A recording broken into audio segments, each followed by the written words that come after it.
Before now, America's older population is growing. That's according to the U.S. Census Bureau.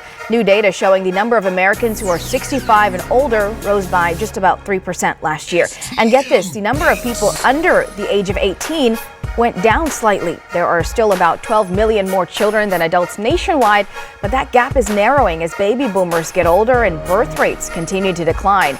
In fact, the census found there are now 11 states where older adults outnumber children. Meantime, new data shows that a growing number of older Americans are using marijuana for recreational and medicinal purposes. But with that comes some words of caution from medical professionals. New research published in JAMA reveals that cannabis use among people aged 65 and older surged by nearly 46% between 2021 and 2023. That is raising new questions about the potential health risks for seniors who use marijuana. I'm always cautious, and I said, look, I want to get to the root of the problem, because as much as you might find benefit in this now, there also are a lot of risks and side effects. So if you're treating it for anxiety, guess what? It can also cause anxiety. It can also increase feelings of paranoia. It can worsen your depression. It can cause mania. It can cause psychosis, not to mention interfere with a lot of your medications. And especially with older adults, we're worried about the dizziness, the drowsiness, if there's underlying cognitive impairment. Even if there isn't, delayed reaction time when you're using marijuana is a big thing. And when it comes to why, a University of Michigan survey found that most seniors say they use it to relax, while many list benefits including help with sleep, pain relief, as well as mental health and to help with their mood. State after state has given the green light to the cannabis industry, but now perhaps the biggest pot push yet. There is an urgency to this because there are people all over our country seeing their lives destroyed, they're hurt. Senate Democrats are rolling out a draft of their plan to try to legalize marijuana at the federal level. First obtained exclusively by NBC News, it calls for removing cannabis from the Controlled Substances Act, expunging federal records of nonviolent cannabis offenders, and setting up regulations to tax pot products. So, do you have the votes? Well, we're working on it.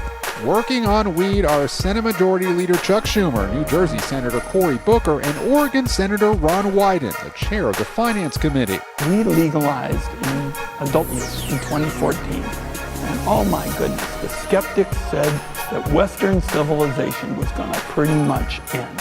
What we have seen in terms of the actual facts is we've generated more than 6 times the predicted revenue. Is this one of the top priorities for Democrats? It's one of the high priorities. We have a lot of priorities, obviously. But at the same time, you haven't been able to get infrastructure done yet. Why bring this up now? We got to move forward on a whole lot of things. Critics say the marijuana industry has been growing too fast and is marketing high-potency pot to kids.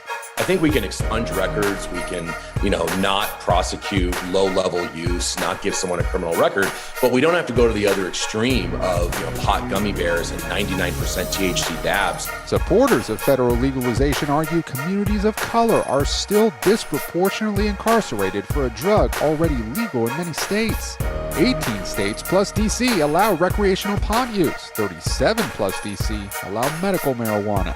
The war on drugs has not worked. Stephanie Shepard spent 9 years in prison for a nonviolent marijuana-related charge. Even now, job and rental applications are brutal.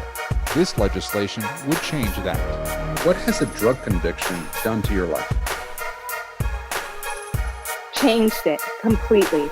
My life will never be the same.